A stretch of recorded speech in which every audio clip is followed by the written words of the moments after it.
There is an old story from the borderlands of ancient China, one that Japanese still repeats today as Saiō ga uma, the old man's horse. An old man lived near the border, keeping horses for a living. One day, without warning, his best horse ran off into the neighboring territory. His neighbors came to console him, certain this was a disaster. "What terrible luck," they said. The old man only shrugged. "Who knows if it's bad luck?" A few months passed. Then one morning the horse returned. And it hadn't come back alone.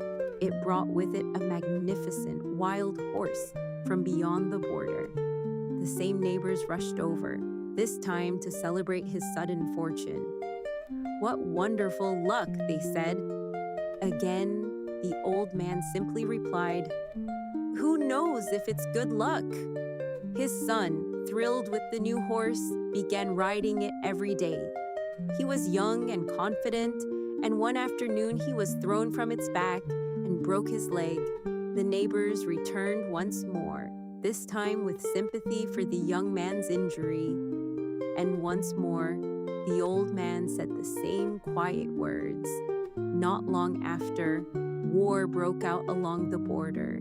Every able-bodied young man in the village was conscripted to fight.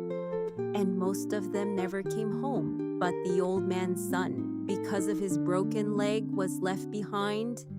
He lived while so many others did not.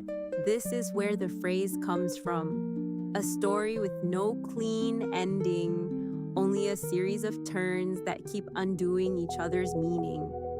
We do the same thing constantly on a much smaller scale. A job offer that falls through, a relationship that ends, a plan interrupted at the worst possible moment.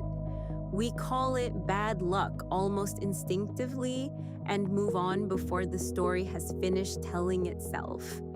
Saiō ga uma doesn't ask us to stay optimistic or to pretend that hardship doesn't hurt in the moment it happens. It asks something quieter and maybe harder, to hold our judgment a little more loosely, to let today's loss remain unfinished rather than writing its ending too soon. Kotoba is a series exploring Japanese words that other languages can't quite capture. Carry this word with you. Subscribe, and the next word will be waiting.